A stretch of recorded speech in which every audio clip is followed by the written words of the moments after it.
account between Israeli security personnel and two revered Christian clergymen. Cardinal Pierbattista Pizzaballa, an archbishop with Catholic jurisdiction across Israel and the Palestinian territories.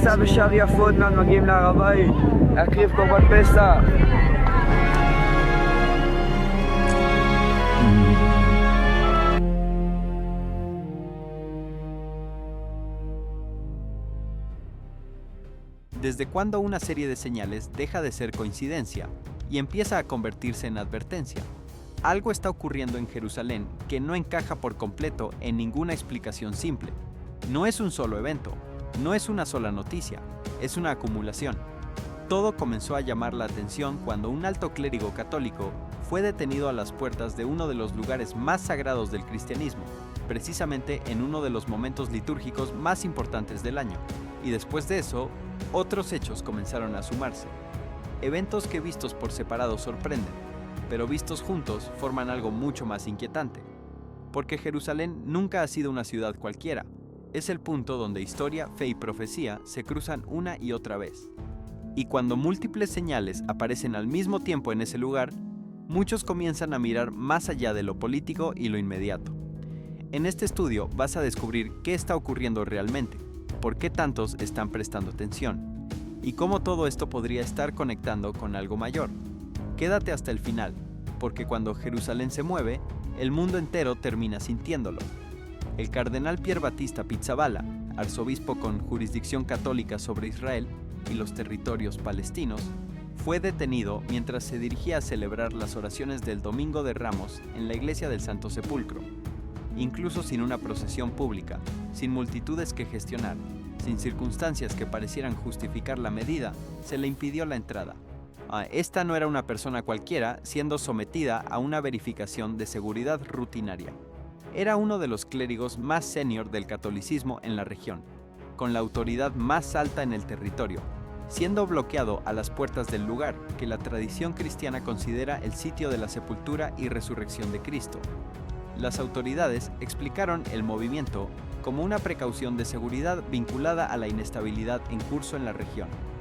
La explicación era técnicamente coherente, y sin embargo, la imagen de un cardenal siendo detenido a las puertas de la iglesia más sagrada del cristianismo durante la Semana Santa resonó en comunidades religiosas de todo el mundo de una manera que ninguna explicación de seguridad podía mitigar completamente. En los días recientes, la vida en Jerusalén se ha sentido diferente, y ha habido reportes de clima inusual, cielos cambiantes y reuniones que han sido interrumpidas. Durante una temporada que normalmente está marcada por el movimiento y la reflexión, muchos momentos han sentido más quietos, retrasados o inesperadamente interrumpidos. La iglesia del Santo Sepulcro está en el centro de los eventos descritos en los evangelios de Mateo y Lucas, donde se recuerdan los últimos días de Jesús. Para muchos, limitar el acceso durante este tiempo lleva un significado que va más allá de la situación en sí. Algunos observadores señalan a Lucas 21, que habla de incertidumbre entre las naciones y momentos en que los patrones familiares comienzan a cambiar. En Jerusalén, los momentos de adoración y los eventos globales a menudo se intersectan de maneras que son difíciles de pasar por alto. Y a veces no es solo lo que está ocurriendo, sino cuando ocurre lo que deja la impresión más profunda. Si este estudio te impacta, dale like y suscríbete, y comenta Jerusalén habla. Y justo cuando ese momento generó preguntas silenciosas sobre el acceso y el tiempo, otro desarrollo comenzó a atraer la atención, esta vez a pocos pasos, cerca de la mezquita de Al-Aqsa. En los días recientes, algunos grupos activistas en Jerusalén han pedido la realización de rituales relacionados con la Pascua cerca del sitio, incluidas referencias simbólicas a las prácticas antiguas del templo. Si bien no se han confirmado cambios oficiales en el estado del área, la discusión sola ha sido suficiente para colocar la situación bajo estrecha observación. Esta ubicación sigue siendo una de las más sensibles del mundo, profundamente significativa para múltiples religiones, donde incluso pequeños cambios pueden llevar un significado más amplio. El momento también es notable. La Pascua remonta sus raíces a los eventos descritos en el libro del Éxodo, una tradición enraizada en el recuerdo y la liberación. Llevar esos temas a un entorno como este en el momento presente ha generado naturalmente una variedad de reacciones. Algunos se enfocan en el patrimonio, otros en el equilibrio que ha definido el sitio durante mucho tiempo. En Jerusalén, la historia nunca está lejos del presente, y cuando las tradiciones antiguas comienzan a hacer eco dentro de las realidades modernas, el resultado raramente es simple. En una tranquila área de excavación dentro de Jerusalén, debajo de capas de suelo endurecido, algo inusual fue descubierto. Dentro de una pequeña cavidad subterránea, lo que parecían ser restos esqueléticos antiguos, emergió parcialmente preservado, moldeado a lo largo del tiempo por la presión, los minerales y el entorno circundante. A primera vista, descubrimientos como este no son infrecuentes en una ciudad construida sobre miles de años de historia, donde la arqueología a menudo revela lo que ha estado oculto durante mucho tiempo. Sin embargo, una vez más, es el momento lo que llama la atención. Este hallazgo surgió durante un periodo de tensión elevada, cuando la vida diaria ya había sido interrumpida y hasta los momentos de adoración habían enfrentado restricciones. En una temporada normalmente marcada por la reunión y la reflexión, mucho ha sentido incierto, retrasado o silenciosamente alterado. Científicamente, tales restos pueden explicarse a través de los procesos naturales de enterramiento y el paso del tiempo. Pero dentro de la atmósfera actual, incluso algo fundamentado en la arqueología puede sentirse diferente, menos como un descubrimiento aislado y más como parte de una secuencia más amplia. Y a medida que estos descubrimientos continuaban surgiendo, otra pregunta comenzó a tomar forma, especialmente en un tiempo como este. Porque ahora mismo, en muchas partes del mundo, la vida cotidiana ha estado cambiando silenciosamente. Los precios están subiendo, los costos están aumentando, y lo que alguna vez se sintió estable ya no se siente cierto. La gente está pagando más por las mismas cosas, viendo cómo los sistemas se ajustan de maneras que son difíciles de ignorar. Y luego, bajo la superficie de Jerusalén, algo del pasado aparece.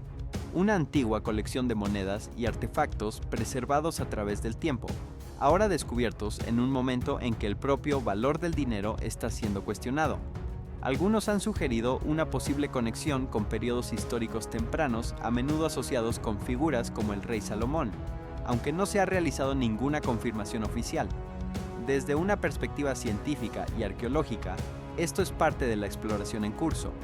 Jerusalén siempre ha revelado partes de su pasado en capas.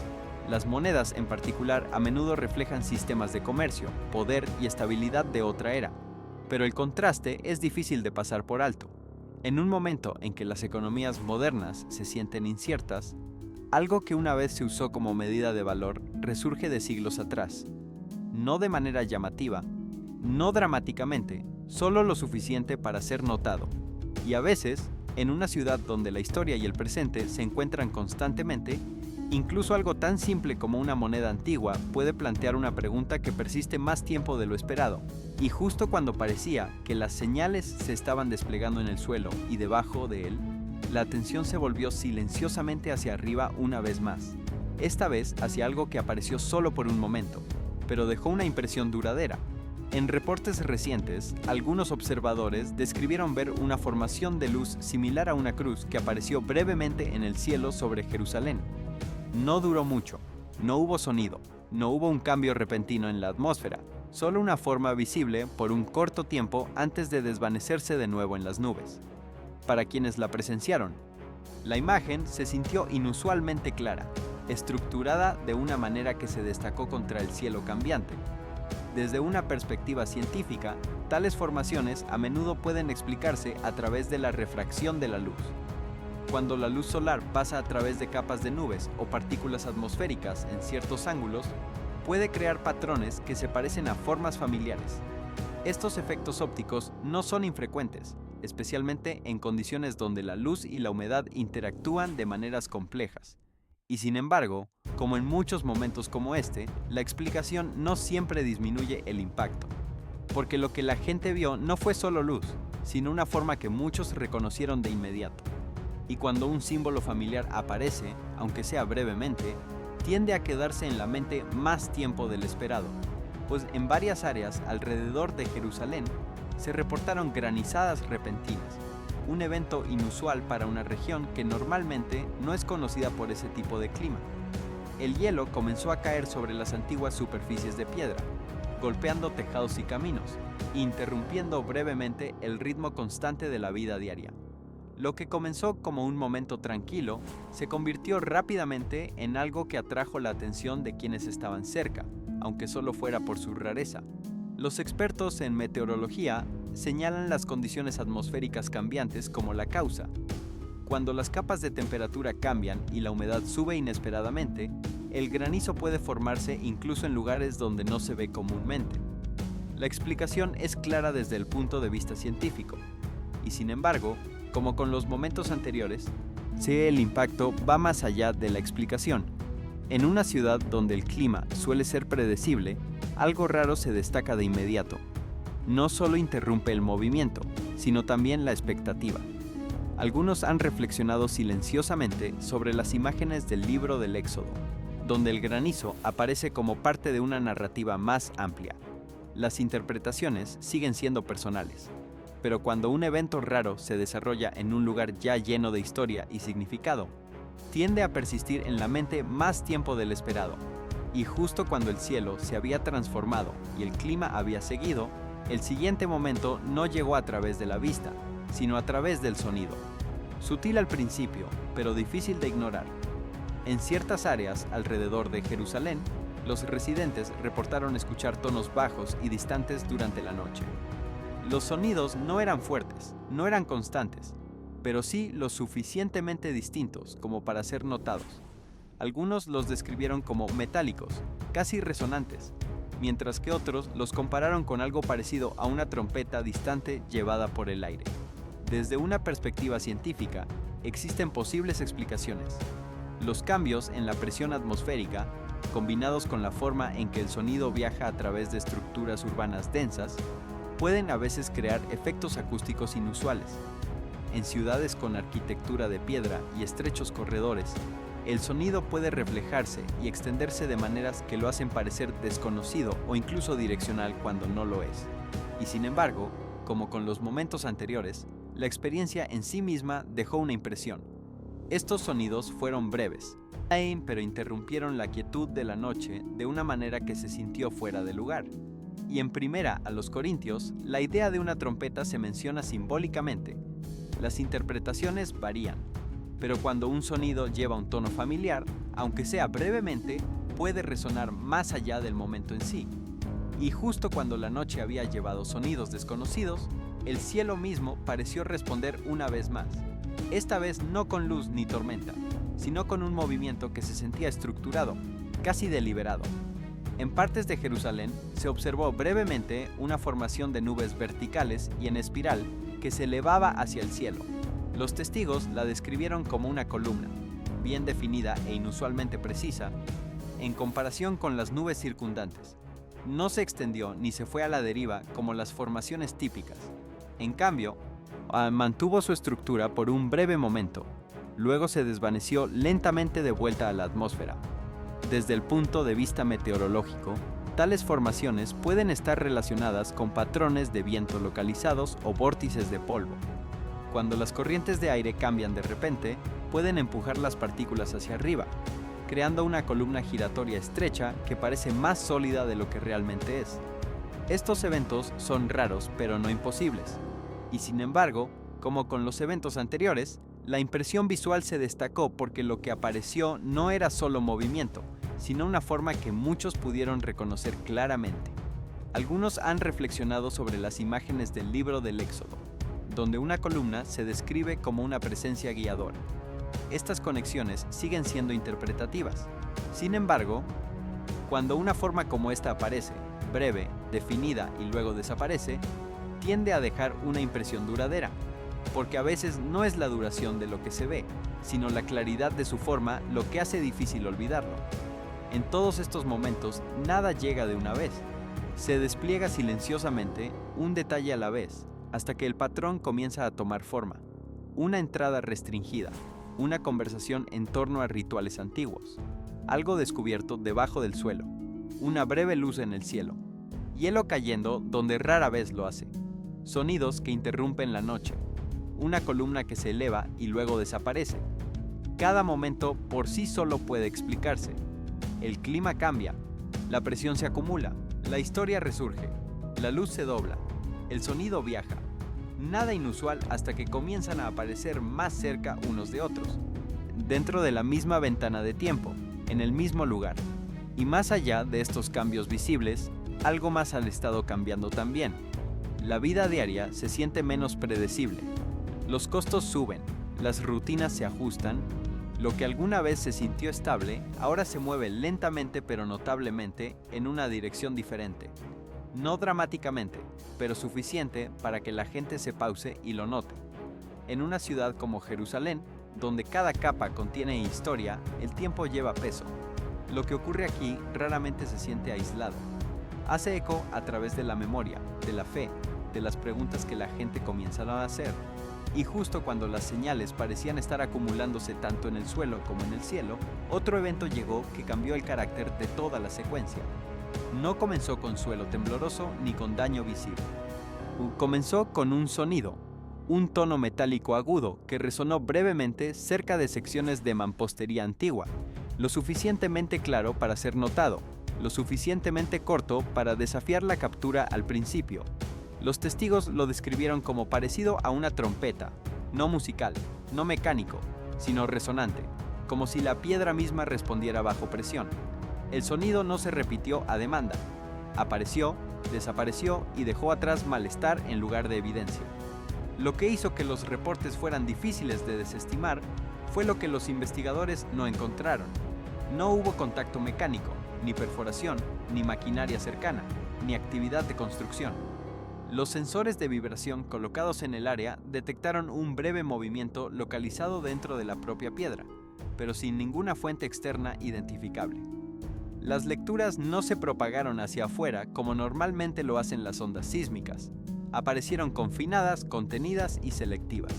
Y las piedras involucradas no eran aleatorias, eran antiguas, muy erosionadas y llevan mucho tiempo incrustadas en un terreno sagrado. Estas piedras han soportado siglos de tránsito, estrés ambiental y convulsiones históricas sin respuesta acústica registrada. Cuando algo cambia después de haber permanecido en silencio durante tanto tiempo, la atención se agudiza. En este momento, afloró un versículo del Evangelio de Lucas, uno que ha existido sin cambios durante casi 2000 años. Os digo que si estos callaran, las piedras clamarían. Lucas 19:40. Quienes citaron el pasaje lo hicieron con cautela. No se hizo ninguna afirmación de que las piedras estuvieran cumpliendo profecías o comunicando un mensaje.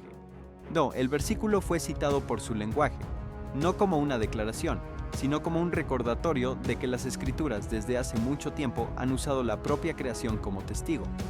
Lo que inquieta a los observadores no es el versículo solo, sino la convergencia del tiempo. Estos sonidos no ocurrieron de manera aislada. Aparecieron durante un periodo ya marcado por sutiles desplazamientos del suelo, irregularidades atmosféricas y mayor atención a los fundamentos físicos de Jerusalén.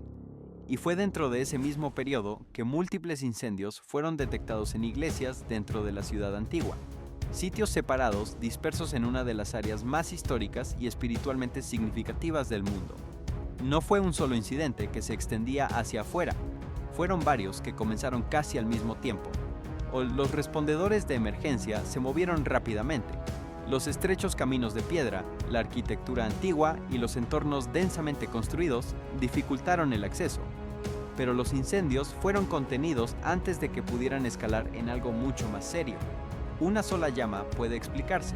Los accidentes suceden, los sistemas fallan, pero múltiples incendios que comienzan en diferentes iglesias dentro de la misma ventana de tiempo sin una causa compartida son mucho más difíciles de desestimar. Los investigadores comenzaron a examinar posibles explicaciones. Algunos señalaron a la infraestructura envejecida, otros consideraron factores ambientales, pero ninguna de estas explicaciones dio cuenta completamente del momento o de la distribución de los incidentes. Y luego está la ubicación en sí misma. La ciudad antigua de Jerusalén no es simplemente un espacio físico, es un lugar donde la historia, la fe y el significado convergen. Las iglesias aquí no son edificios ordinarios, representan siglos de creencia, tradición e identidad. Al mismo tiempo, nubes oscuras se reunieron rápidamente sobre Jerusalén, más pesadas de lo que la temporada normalmente sugería. Al principio parecía un cambio ordinario en el clima, pero en momentos la lluvia se intensificó mucho más allá de lo esperado. No caía levemente, caía en chaparrones. Láminas de lluvia descendieron sobre las antiguas superficies de piedra, golpeando tejados, paredes y estrechos caminos con una fuerza que se sintió repentina y abrumadora. Dentro de minutos, el agua comenzó a acumularse en la amplia plaza cerca del muro occidental. El agua no se asentó simplemente, no se extendió rápidamente, fluyendo por el suelo y llenando los espacios poco profundos entre las piedras. Comenzaron a formarse reflejos, imágenes distorsionadas y temblorosas de las estructuras circundantes. Las luces de las fuentes cercanas parpadearon a través de la superficie húmeda, creando un efecto visual que se sintió casi antinatural. Ya no era solo lluvia, era una escena. Los muros antiguos parecían cambiar en los reflejos. Movimiento donde no había ninguno. Luz doblándose de maneras que hacían que lo familiar se sintiera desconocido. Y con ese cambio, algo más cambió también: la atmósfera.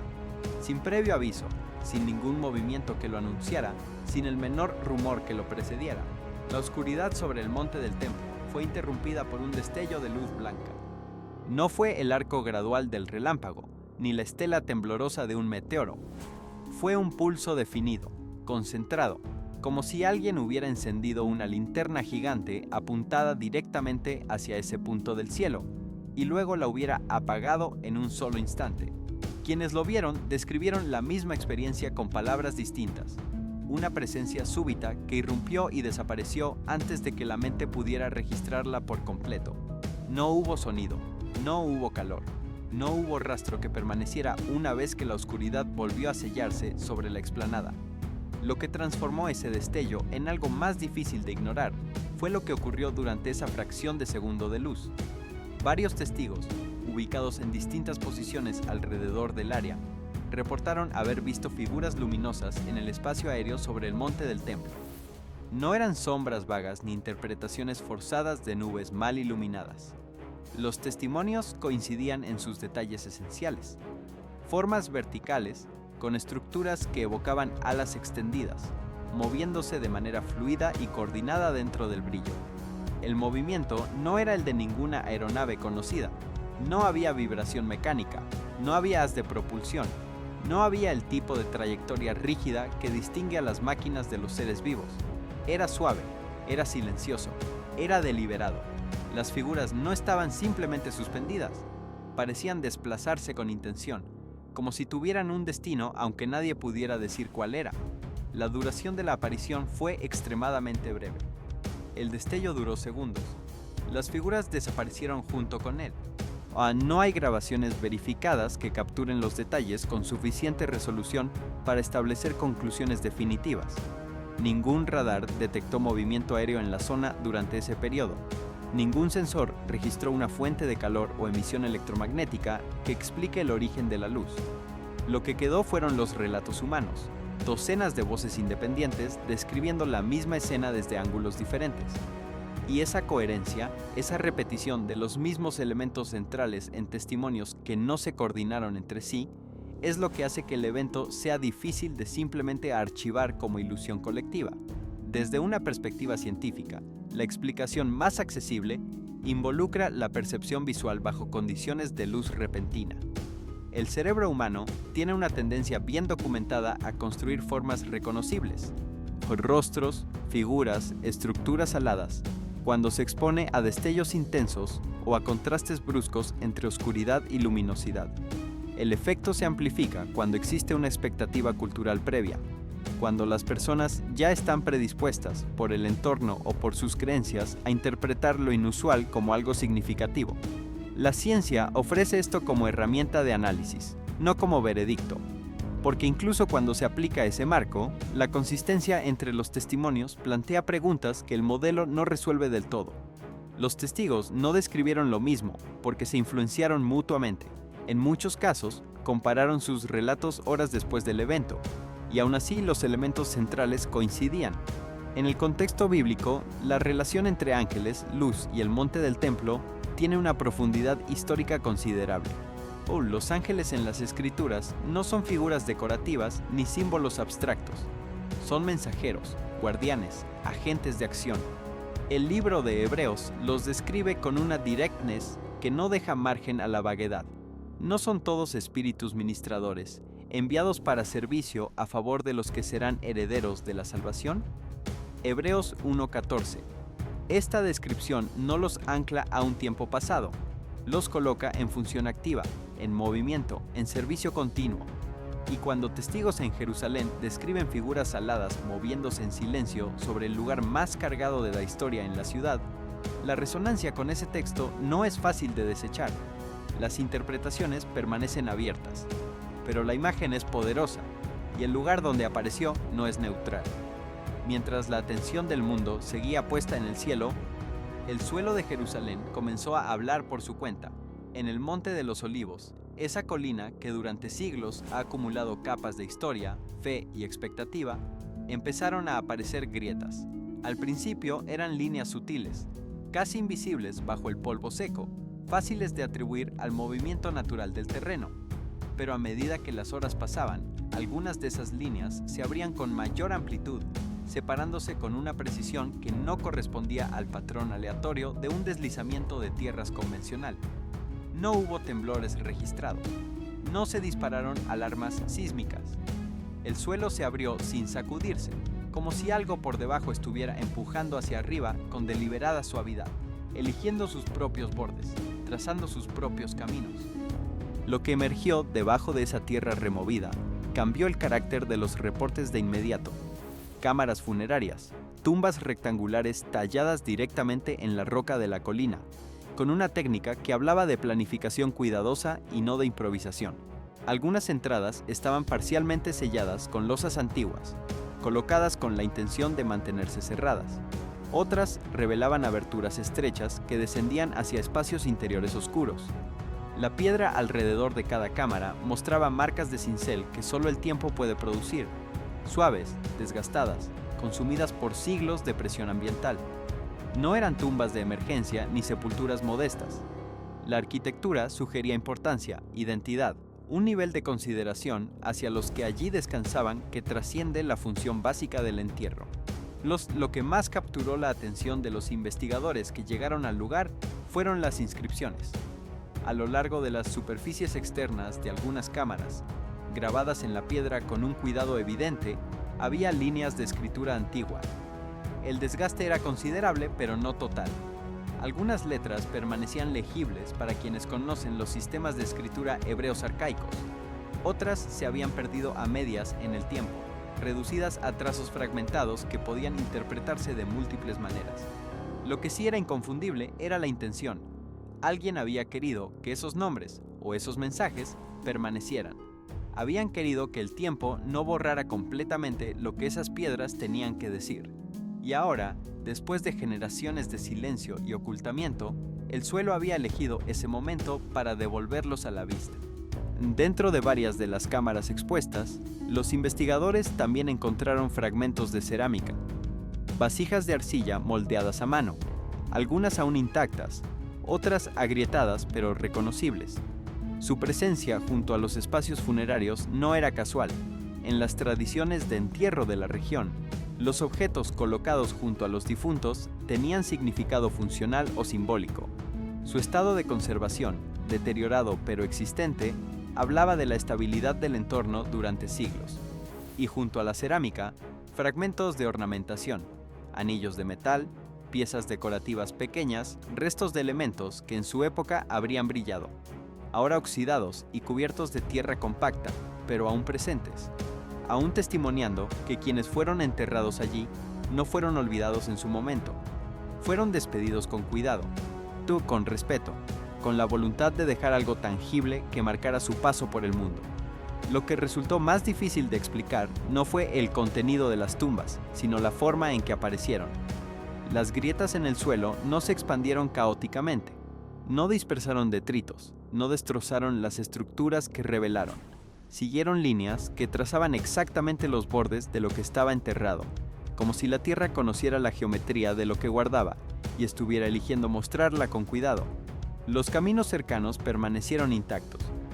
Las superficies de piedra circundantes no mostraron impacto. La exposición fue precisa, y esa precisión, más que la antigüedad del hallazgo, fue lo que hizo que los arqueólogos se detuvieran a reflexionar, porque el Monte de los Olivos no es cualquier lugar. Es un terreno que las escrituras nombran con una especificidad que muy pocos otros sitios en la tierra poseen. Un terreno que ha sido centro de profecía durante milenios. Y lo que el suelo acababa de mostrar no era simplemente historia, era una capa de memoria que el tiempo había elegido mantener en reserva hasta ahora. Mientras los arqueólogos procesaban lo que el suelo había revelado en el Monte de los Olivos, en las colinas que rodean Jerusalén, el fuego había dejado de ser una metáfora para convertirse en una realidad que consumía kilómetros de vegetación. El incendio avanzó con una velocidad que tomó por sorpresa a los equipos de respuesta. Las llamas trepaban por laderas secas, saltaban de árbol en árbol con la ligereza del viento que las alimentaba, y dejaban detrás una línea negra que dividía el paisaje entre lo que seguía vivo y lo que ya no lo estaba. Miles de hectáreas ardieron, familias fueron evacuadas, caminos quedaron bloqueados. Y en el fondo de todo esto, en el trasfondo de los noticieros y los informes oficiales, flotaba una pregunta que no provenía de la meteorología, sino de algo más profundo. ¿Por qué aquí? ¿Por qué ahora? ¿Por qué en este lugar que desde siempre ha cargado el peso de lo sagrado? Las escrituras no ignoran el fuego. Lo conocen bien, lo han usado como lenguaje desde sus primeras páginas. En el libro de Éxodo, Dios se presenta a Moisés desde una zarza que arde sin consumirse, una llama que no destruye, sino que convoca. En el primer libro de los Reyes, el fuego que descende del cielo sobre el altar de Elías no es accidente climático, sino señal de soberanía divina. Una respuesta directa a un momento de crisis donde la pregunta de quién era el verdadero Dios pendía sobre todo el pueblo de Israel. En Génesis 19, el fuego cae sobre Sodoma como juicio, no como resultado de condiciones atmosféricas, sino como consecuencia de una historia larga y específica. Y en el Evangelio de Lucas, Juan el Bautista anuncia que quien viene después de él bautizará con Espíritu Santo y con fuego, no para destruir, sino para transformar, para purificar, para preparar. El fuego en la Biblia rara vez es neutral, casi siempre señala algo. Cuando el humo comenzó a levantarse sobre las colinas de Jerusalén, esa resonancia fue inevitable, no porque nadie estuviera dispuesto a asumir que el incendio era sobrenatural, sino porque el lugar convierte automáticamente lo ordinario en simbólico. Jerusalén no es simplemente una ciudad en el mapa, es el punto de intersección entre lo temporal y lo eterno que las escrituras han identificado durante milenios. Cuando algo ocurre aquí, no puede procesarse de la misma manera en que se procesaría si ocurriera en cualquier otra parte del mundo. La historia del lugar se proyecta sobre cada evento que sucede dentro de sus límites. Las llamas que en otra ciudad serían solo una tragedia medioambiental, aquí también son una pregunta. ¿Qué señala esto? ¿A qué apunta? ¿Qué está siendo purificado o advertido? Los creyentes que seguían los reportes desde distintas partes del mundo no podían evitar recordar las palabras del Evangelio de Mateo 24:33. Cuando vean todas estas cosas, sepan que está cerca, a las puertas. O Jesús no había dicho que las señales vendrían en un solo acontecimiento monumental e irrefutable. Había dicho que vendrían en un patrón, en una acumulación, en una serie de elementos que juntos harían evidente lo que ninguno de ellos revelaba individualmente. Y lo que estaba ocurriendo en Jerusalén en esas semanas era precisamente eso. No un evento único, sino una secuencia. Acceso bloqueado a lugares sagrados, rituales de purificación junto a la explanada, restos humanos y monedas antiguas aflorando del suelo, luz cruzada en el cielo, granizo inusual, sonidos nocturnos que nadie podía identificar, una columna de nubes que se elevó y desapareció, iglesias encendidas casi simultáneamente, lluvia torrencial que llenó la plaza del muro occidental con reflejos distorsionados, un destello sobre el monte del templo, figuras luminosas en el aire, tumbas milenarias emergiendo del Monte de los Olivos, y ahora fuego en las colinas. En medio del avance de las llamas, algo más ocurrió que sería difícil de explicar por separado, pero que dentro de la secuencia adquiría un peso particular. Desde distintos puntos del área afectada por el incendio, testigos reportaron escuchar sonidos que no correspondían al crepitar normal del fuego ni al rugido del viento caliente. Los describieron como detonaciones resonantes, graves, parecidas a trompetas, pero sin la estructura musical que ese instrumento normalmente produce. El sonido emergía desde el espesor del humo, viajaba a través del calor, y luego desaparecía antes de que alguien pudiera localizarlo con certeza. No provenía de sirenas, no provenía de equipos de rescate, provenía de ningún lugar específico y de todas partes a la vez. Da con esa característica que tienen ciertos sonidos de no tener origen identificable y al mismo tiempo de llenar completamente el espacio. Las escrituras conocen ese tipo de sonido también. En el libro del Apocalipsis, la sucesión de trompetas no es ornamental. Cada toque marca una transición, una apertura, un umbral que se cruza. En el Antiguo Testamento, las trompetas acompañaban las grandes revelaciones en el monte Sinaí, la caída de los muros de Jericó, la consagración de reyes y la llamada al pueblo en momentos de decisión colectiva. La trompeta en la narrativa bíblica nunca suena en el vacío, siempre anuncia algo, y cuando el sonido que los testigos describían en medio del fuego tenía esa misma resonancia, esa misma gravedad metálica que desafía la catalogación ordinaria, la asociación era casi imposible de evitar. Nadie hacía una declaración definitiva, pero la pregunta que ese sonido dejaba suspendida en el aire era la misma que habían planteado todos los eventos anteriores. ¿Qué está señalando todo esto? También en esos días, en otro punto de la ciudad con una historia cargada de expectativa profética, algo llegó que concentró la atención de comunidades religiosas de todo el mundo. La vaquilla roja, no como símbolo abstracto ni como referencia académica, sino como un animal concreto, identificado, examinado por rabinos según los criterios establecidos en el libro de Números, sin defecto, de color completamente rojo, que nunca hubiera sido usada para trabajar. El texto de Números 19 es claro. Solo la ceniza de una vaquilla roja sin mancha puede restaurar la pureza ritual que el templo requiere. Sin ese rito, los sacerdotes no pueden cumplir sus funciones. Sin ese rito, el servicio del tercer templo, que numerosos grupos religiosos en Israel llevan décadas preparando, no puede comenzar. El domo de la roca continúa ocupando el monte del templo. Eso no ha cambiado. Lo que ha cambiado en los últimos años es la magnitud de los preparativos en torno a la restauración del servicio del templo. Los utensilios sagrados han sido recreados según las especificaciones bíblicas. Los vestidos sacerdotales han sido confeccionados para los Kohanim. Más de 500 jóvenes descendientes de la tribu de Leví han sido entrenados para cumplir sus funciones. Las oraciones diarias de los judíos observantes incluyen la petición de que el templo sea reconstruido en nuestros días. Y ahora, en el mismo periodo en que Jerusalén acumulaba señal tras señal en el cielo y en el suelo, había aparecido una vaquilla que cumplía los requisitos, lo que para muchos era simplemente un hecho agrícola. Para quienes seguían la profecía era el último elemento de una lista que estaba casi completa. La profecía de Isaías 66:8 había sido citada en 1948, cuando el Estado de Israel fue proclamado, el nacimiento de una nación en un solo día, algo que el mundo consideraba imposible hasta que ocurrió. Desde entonces, el regreso masivo de judíos desde los 4 rincones de la tierra, descrito en Isaías 11:12 y en Ezequiel 28:25, había seguido avanzando de manera constante.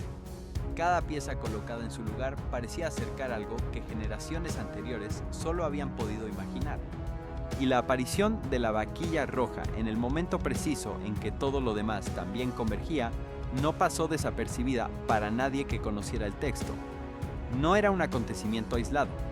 Era parte de una trama que llevaba décadas desenrollándose, y que en esas semanas, en esa ciudad específica, parecía estar acelerándose.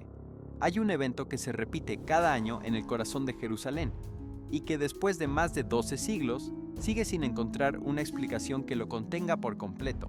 No ocurre en secreto, no sucede en las márgenes de la historia, ocurre en pleno centro de la ciudad más vigilada, más fotografiada, más analizada del mundo, ante miles de testigos que incluyen creyentes y escépticos, científicos y periodistas.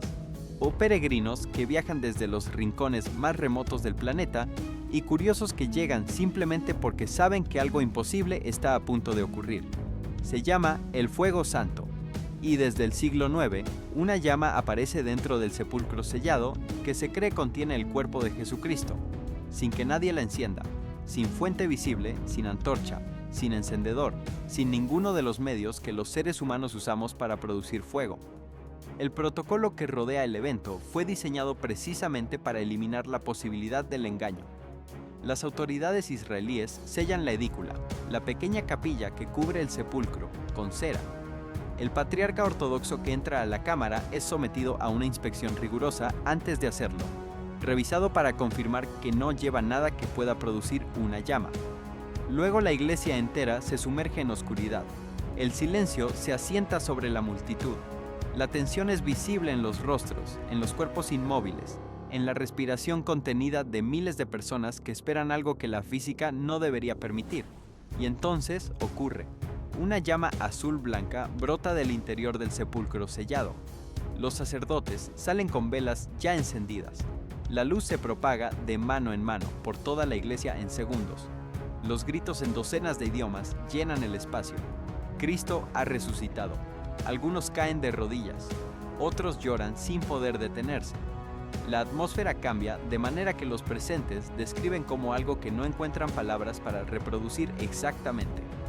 Lo que hace que el evento resista la categorización ordinaria no es solo el origen de la llama, sino sus propiedades en los primeros minutos después de aparecer. Los testigos desde hace siglos reportan lo mismo. La llama no quema. Las personas pasan sus manos a través de ella. Acercan sus rostros, sostienen sus barbas y sus mangas dentro del fuego sin que el tejido se chamusque, sin que la piel enrojezca, sin que se produzca el daño que cualquier llama de esa visibilidad debería causar. El investigador británico del siglo XIX, Sir Lawrence Oliphant, llegó al evento con la actitud clínica del observador entrenado. Lo que describió en sus notas fue un espectáculo que lo dejó sin categorías. Una llama que saltaba de vela en vela sin quemar a nadie. Soldados con lágrimas en los rostros. Una experiencia que no encontraba lugar en ningún sistema de análisis que hubiera aprendido. Los científicos que han estudiado el fuego santo a lo largo de las décadas han documentado la anomalía térmica, pero no han podido resolverla. La llama exhibe una temperatura inusualmente baja durante los primeros minutos de su existencia, comportándose de manera inconsistente con lo que las leyes de la combustión establecen. Se mueve con una independencia que no corresponde a los patrones de una llama convencional. Aparece sin sustrato combustible identificado y se repite cada año bajo las mismas condiciones en el mismo lugar, con el mismo resultado. En 2008, testigos reportaron haces de luz azulada disparándose desde la edícula hacia arriba. En 2022, una vela en manos de un peregrino se encendió espontáneamente antes de que el patriarca hubiera salido de la cámara. Otra persona cercana describió un resplandor suave que comenzó a emanar de su vela sin contacto con ninguna fuente de luz. Las grabaciones en video de cada año muestran velas encendiéndose de maneras que no corresponden a ningún mecanismo de transferencia de llama ordinaria. Durante más de 12 siglos, nadie ha podido demostrar fraude. Las búsquedas son rigurosas, el sellado es verificable y la llama continúa apareciendo, no como leyenda, no como tradición distante que alguna vez fue verificada pero cuyo origen se perdió en la niebla del tiempo. Como evento presente, vivo, que ocurre en el calendario con la misma regularidad que el Sol, pero con una naturaleza que el Sol no comparte. En el contexto de todo lo que estaba ocurriendo en Jerusalén durante esas semanas, el fuego santo adquiría una dimensión adicional. No era el único fuego que la ciudad estaba procesando. Había fuego en las colinas, fuego en las iglesias, fuego descrito en las visiones de los profetas. Y en el centro de todo, el fuego más antiguo y más documentado de todos seguía apareciendo sin que nadie pudiera explicarlo. El cielo sobre Jerusalén tampoco estaba quieto. Mientras los ojos se orientaban hacia los eventos en tierra, las nubes comenzaron a organizarse de maneras que los observadores no supieron cómo clasificar. En múltiples grabaciones capturadas desde diferentes puntos de la ciudad, emergieron formaciones que no correspondían a los patrones habituales de condensación y dispersión. Las nubes tomaban contornos. y mantenían estructura durante más tiempo del que las condiciones atmosféricas normalmente permitirían. Y lo que esa estructura parecía representar no era abstracto, era reconocible. Figuras aladas, formas verticales alineadas, y en varios fotogramas que circularon ampliamente, la silueta de lo que numerosos observadores independientes describieron como una figura dominante central, distinta, sostenida, que emergía de la masa nubosa y permanecía el tiempo suficiente para ser identificada antes de disolverse lentamente. Los meteorólogos ofrecieron explicaciones basadas en condiciones atmosféricas raras y efectos ópticos que pueden crear la ilusión de estructura en nubes que en realidad no la tienen. Los escépticos señalaron la posibilidad de manipulación digital en algunas de las grabaciones, pero ninguna de esas explicaciones resolvió el conjunto de los reportes, porque las formaciones no ocurrieron en un solo video, ni en una sola ubicación, ni en un solo momento. Se repitieron a lo largo de días, desde ángulos distintos, capturadas por personas que no se coordinaron entre sí y que describían lo mismo. La repetición sistemática es lo que convierte una experiencia individual en un dato. Y los datos indicaban que algo en el cielo de Jerusalén estaba formando imágenes que la mente humana no solo podía, sino que no podía dejar de interpretar. El versículo del libro del Apocalipsis 19:14 fue citado en repetidas conversaciones durante esos días. Y los ejércitos celestiales, vestidos de lino finísimo, blanco y limpio, le seguían en caballos blancos. Nadie lo citaba para hacer una declaración. Lo citaban porque la imagen era difícil de no poner en paralelo con lo que las grabaciones mostraban. Figuras, orden, un líder central, movimiento en formación.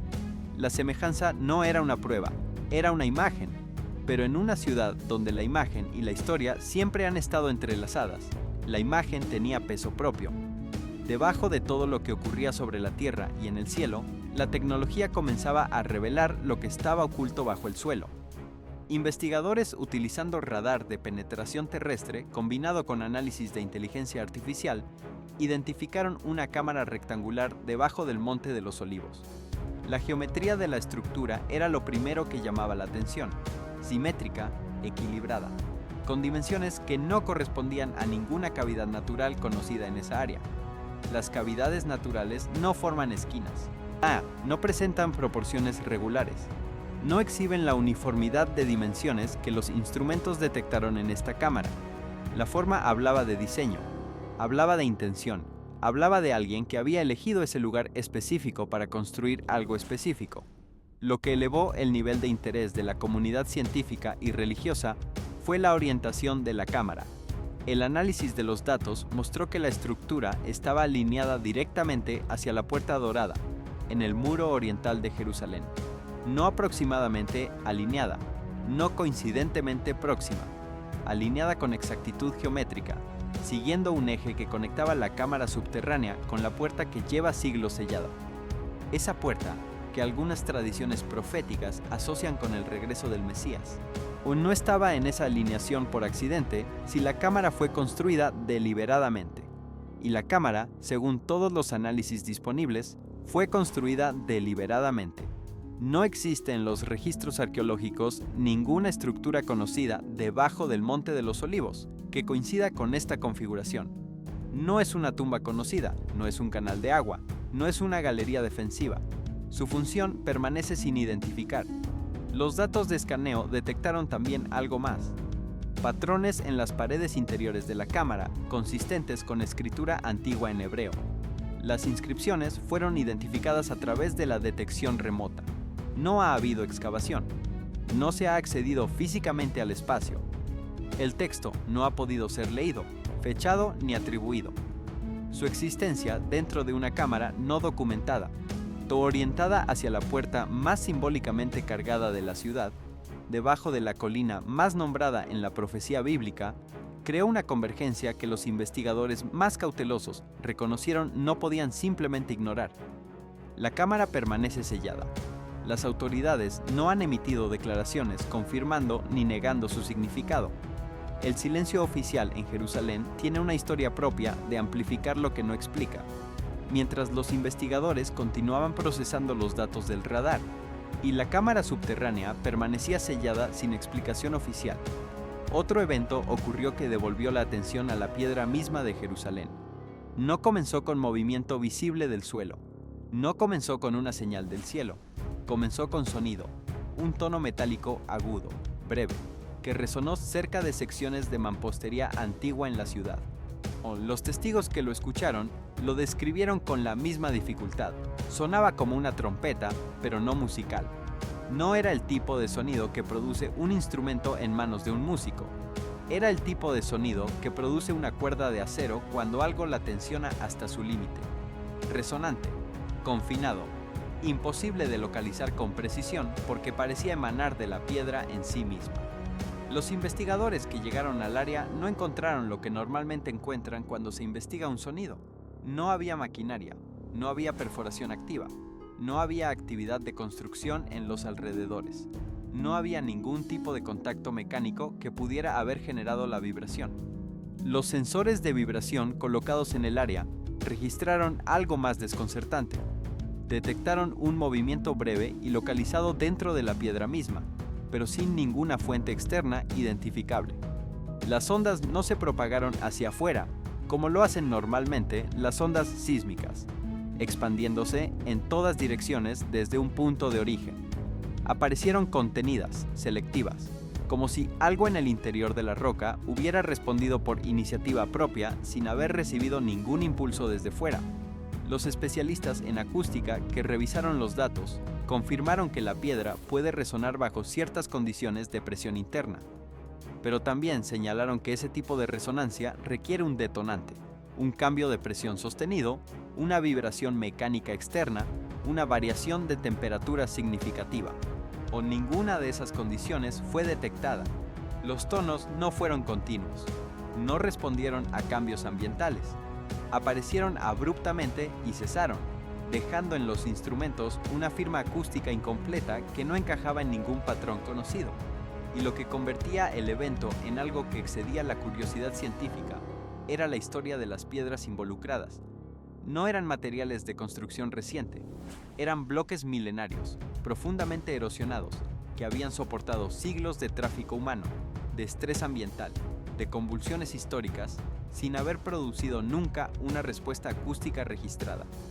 Cuando algo que ha permanecido en silencio durante tanto tiempo rompe ese silencio, la pregunta que surge no es técnica, es existencial. El libro de Lucas contiene una frase que tiene casi 2000 años de antigüedad y que en esas semanas circuló en conversaciones en múltiples idiomas. Os digo que si estos callaran, las piedras clamarían. Lucas 19:40. Jesús lo dijo en Jerusalén, mientras entraba a la ciudad entre una multitud que proclamaba su llegada. Los que lo citaban ahora lo hacían con cuidado, sin hacer afirmaciones que el texto no autorizaba. No decían que las piedras estaban cumpliendo una profecía. Decían que el lenguaje de ese versículo era perturbadoramente apropiado para el momento, que las escrituras llevan mucho tiempo usando la creación misma como testigo, que la idea de que en momentos de silencio humano los elementos no humanos respondan no es extraña a la narrativa bíblica. Lo que inquietaba a los observadores no era el versículo solo, era la combinación del versículo con el momento. Las piedras de Jerusalén habían resonado, brevemente, selectivamente, sin explicación, y el único texto que contenía esa imagen específica tenía 2000 años y había sido pronunciado en la misma ciudad. El sonido no se repitió con regularidad, los sensores permanecieron en lugar, el análisis continuó, pero la ciudad ya había procesado ese evento dentro de la secuencia de todo lo demás, y dentro de esa secuencia adquiría un significado que ningún dato acústico podía conferirle por sí solo, porque en Jerusalén el contexto es inseparable del evento. La historia del lugar y la historia registrada en sus textos sagrados se superponen de una manera que no ocurre en ningún otro sitio de la tierra. Y cuando la piedra milenaria de esa ciudad produce un sonido sin que nadie la toque, el silencio que sigue tiene un peso diferente al que tendría en cualquier otra parte. Días después, dentro de un espacio de culto en Jerusalén, otro evento ocurrió que dejó a los presentes sin una categoría apropiada para procesarlo. Las llamas aparecieron rodeando una cruz. No fueron anunciadas. No hubo chispa visible.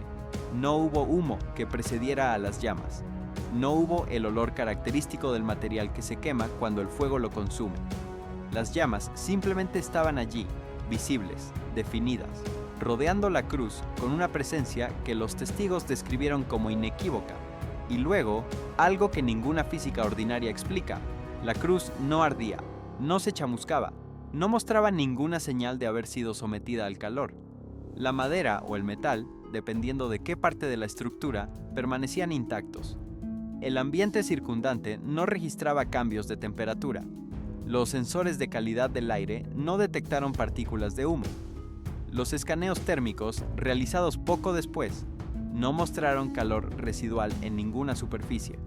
Los investigadores que examinaron el espacio después del evento descartaron sistemáticamente las explicaciones convencionales. Los fallos eléctricos fueron eliminados por la ausencia de cableado próximo a la estructura. Las reacciones químicas fueron descartadas porque no se encontraron acelerantes ni residuos. Los efectos de proyección o reflejo no podían explicar el movimiento tridimensional de las llamas capturado en las grabaciones. Nada encajaba en ninguna categoría establecida. Y esto no era un caso de un único testigo con un teléfono mal calibrado. Era un evento capturado desde varios ángulos y con testimonios independientes que describían la misma escena con los mismos detalles fundamentales. El libro del Éxodo contiene la zarza ardiente, una llama que envuelve sin destruir. El relato de la caldera de fuego en el libro de Daniel, capítulo 3, describe a 3 hombres caminando en el interior de un horno encendido sin que sus ropas se quemen ni su cabello se chamuscara. La fire que no consume es un motivo que recorre las escrituras con una consistencia que no puede atribuirse a coincidencia literaria. Habla de algo diferente al fuego ordinario, de una presencia que usa la apariencia del fuego sin compartir sus propiedades destructivas. Quienes conocían esos textos y que vieron las grabaciones o escucharon los testimonios no necesitaron que nadie les señalara la conexión. La conexión era inmediata. Y la pregunta que planteaba era la misma que todos los eventos anteriores habían dejado suspendida. ¿Qué está señalando todo esto y hacia dónde apunta? En todos los eventos que se habían acumulado en esas semanas, existía un patrón que no se podía explicar, señalando un solo fenómeno: el acceso bloqueado al lugar más sagrado del cristianismo, los rituales junto a la explanada, los huesos y las monedas antiguas emergiendo del suelo, la luz en forma de cruz en el cielo, el granizo inusual, los sonidos nocturnos que nadie identificó, la columna de nubes que se elevó y desapareció, las iglesias encendiéndose casi al mismo tiempo, la lluvia que convirtió la plaza del muro occidental en un espejo distorsionado, el destello sobre el monte del templo, las figuras luminosas en el espacio aéreo, las tumbas milenarias emergiendo del monte de los olivos, el incendio en las colinas, los sonidos de trompeta en el humo, la vaquilla roja, el fuego santo, las formaciones nubosas con figuras aladas, la cámara subterránea alineada con la puerta dorada, las piedras resonando sin ser tocadas, las llamas rodeando la cruz sin quemar. Cada uno de esos eventos, tomado en soledad, tenía una explicación posible. El clima cambia, la presión atmosférica produce efectos acústicos raros, la infraestructura antigua falla, la luz se dobla en condiciones específicas, el suelo se mueve por razones geológicas, la mente humana construye patrones en el caos. Todas esas respuestas son válidas dentro de sus propios marcos. Pero la pregunta que estos eventos planteaban juntos no era si cada uno podía explicarse individualmente, pues era por qué tantos ocurrieron en el mismo lugar, en la misma ventana de tiempo, en una ciudad donde cada uno de esos tipos de eventos tiene un eco en textos que llevan miles de años esperando ser leídos con el peso de lo que los rodea. Jerusalén no es una ciudad ordinaria, nunca lo fue. Es el único lugar en la tierra donde la historia humana, la profecía escrita y los eventos del presente convergen de una manera que ningún otro punto geográfico puede replicar.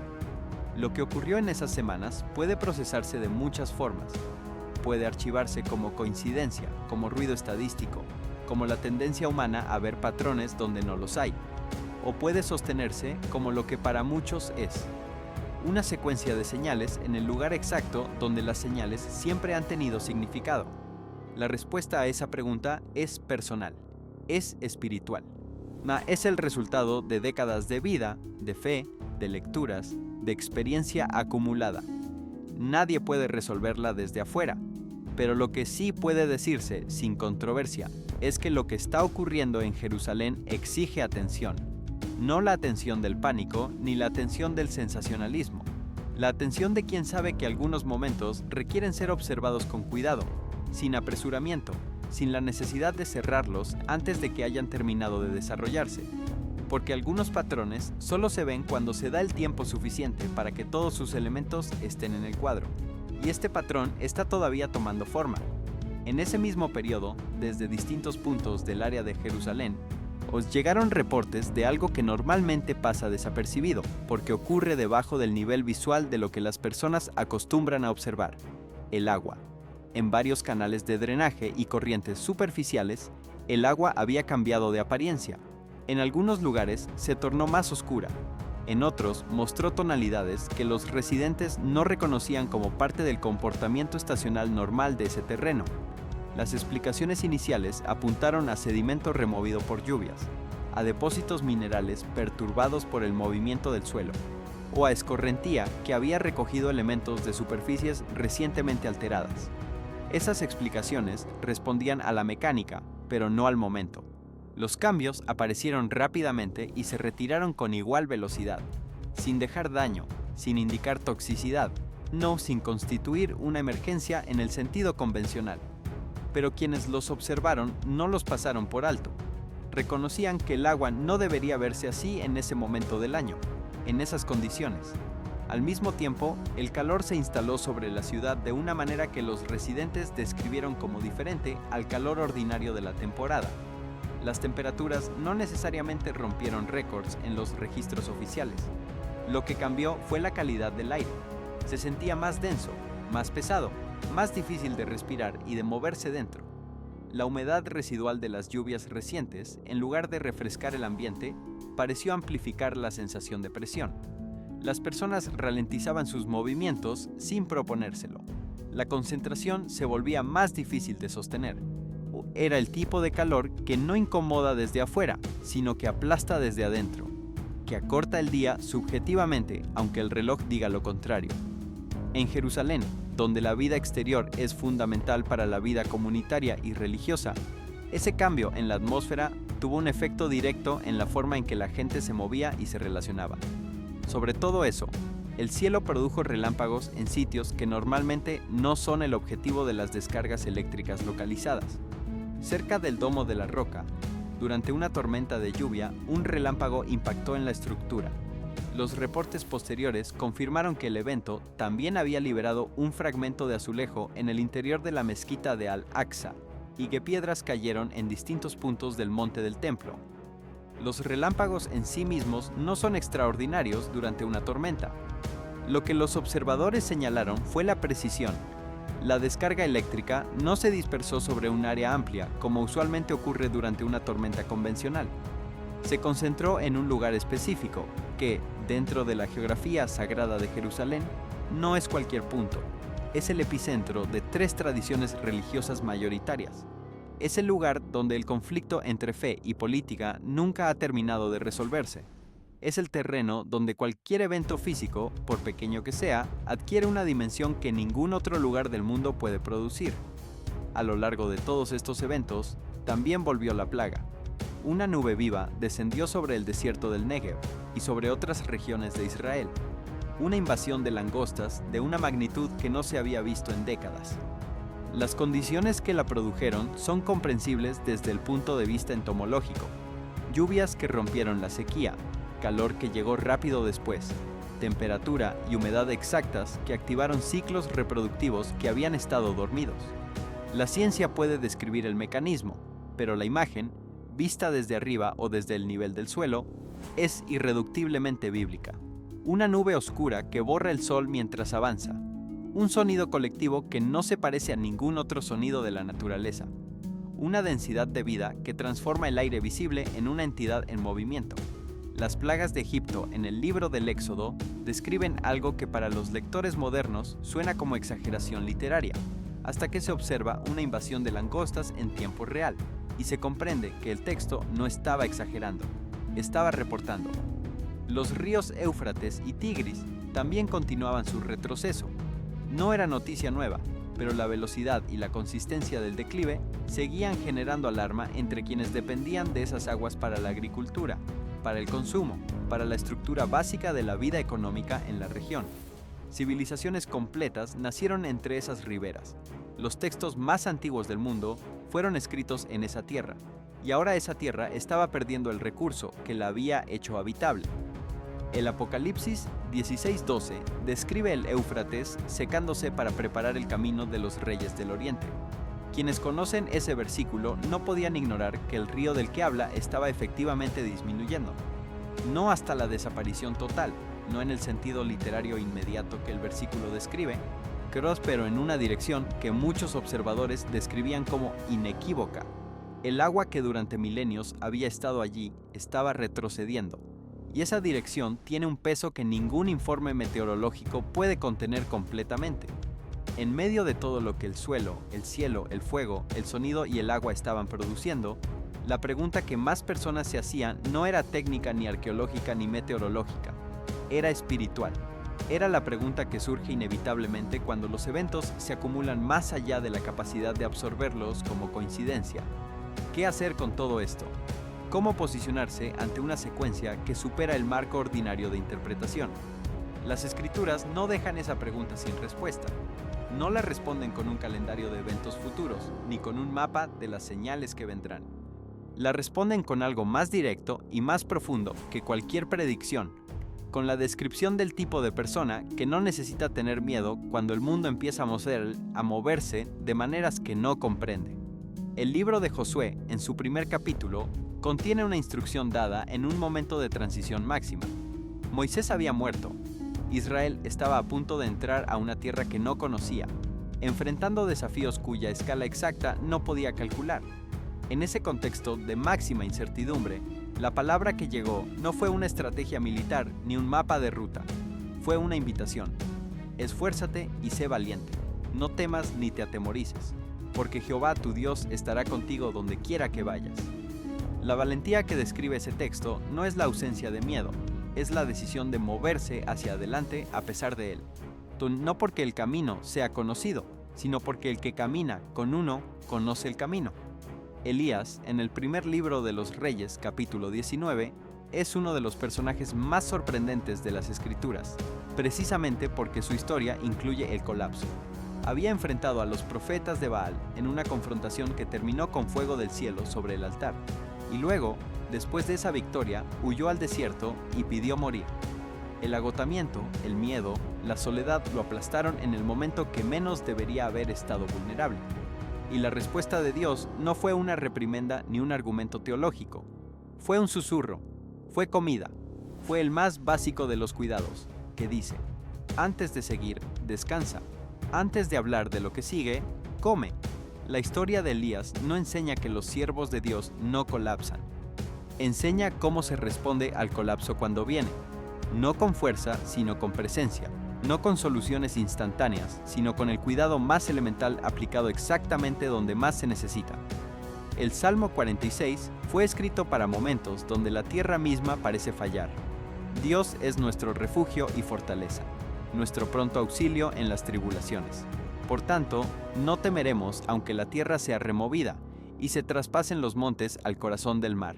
No promete que la tierra no se removerá. Promete que hay un lugar que se mantiene estable cuando todo lo demás se mueve.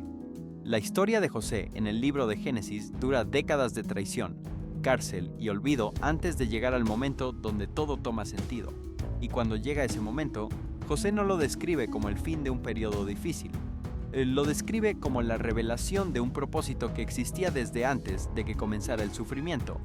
Vosotros pensasteis hacerme mal, mas Dios lo encaminó a bien. La perspectiva que ofrece esa frase no minimiza el dolor, lo reposiciona dentro de una historia más grande que el dolor mismo. Jesús, en el Evangelio de Lucas, capítulo 12, plantea una pregunta que no busca una respuesta argumentada, sino una reorientación de la atención. ¿Y quién de vosotros podrá, con afanarse, añadir a su estatura un codo? No es una invitación a la indiferencia, es una observación sobre la naturaleza del control, que la mayor parte de lo que más nos preocupa no está dentro del alcance de la preocupación para modificarlo. El afán no genera soluciones. consume la energía que las soluciones necesitan. Y la invitación que sigue no es a cerrar los ojos ante la realidad, sino a verla desde una posición donde el miedo no dicta las decisiones. En el Evangelio de Marcos, capítulo 4, Jesús calma la tormenta con una frase dirigida al viento y a las olas. Calla, enmudece. Y luego a los discípulos que aún temblaban. ¿Por qué estáis así amedrentados? ¿Cómo no tenéis fe? La tormenta no desapareció porque los discípulos entraron en pánico. Desapareció cuando la autoridad que tenía poder sobre ella habló.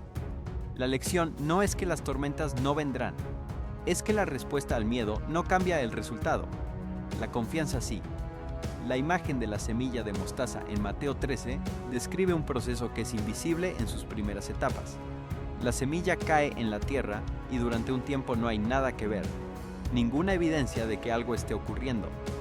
Y sin embargo, debajo de la superficie, algo está creciendo con una dirección y una intención que el ojo externo no puede registrar. El texto usa esa imagen para hablar del reino de Dios, pero su aplicación es más amplia. Hay procesos que no se pueden ver mientras ocurren y que solo se revelan cuando han llegado a un punto donde la magnitud ya no puede ocultarse. El libro de las Lamentaciones fue escrito desde el centro de la destrucción. Jerusalén había caído. El templo había sido reducido a cenizas. El pueblo estaba en exilio. Y sin embargo, desde el corazón de ese duelo, el texto produjo una de las afirmaciones más poderosas de esperanza en toda la Biblia. Por la misericordia de Jehová no hemos sido consumidos, porque nunca decayeron sus misericordias. Nuevas son cada mañana. Grande es tu fidelidad, no desde un lugar de comodidad, desde la ruina completa, lo cual significa que ese tipo de fe no depende de las circunstancias para existir.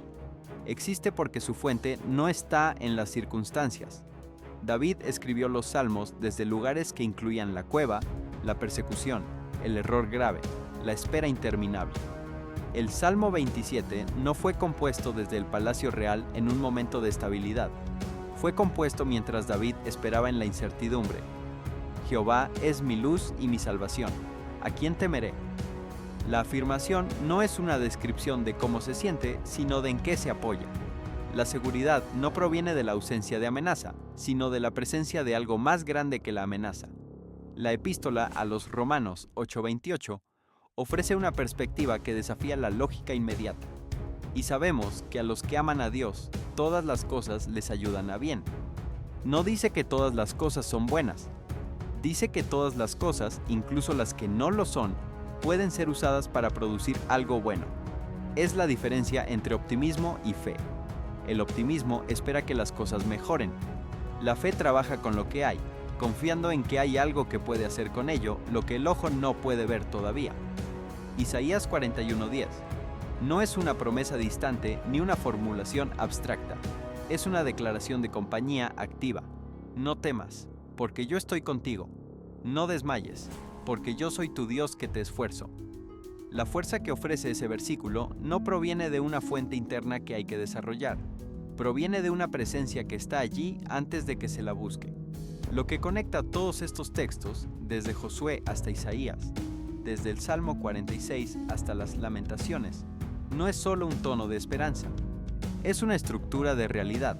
La realidad que dicen compartir es esta: que los tiempos difíciles no son evidencia de abandono, que el sufrimiento no cancela el propósito, que la incertidumbre no tiene la última palabra, y que la estabilidad que el mundo no puede ofrecer existe en otro nivel al que se puede acceder no por mérito, sino por confianza.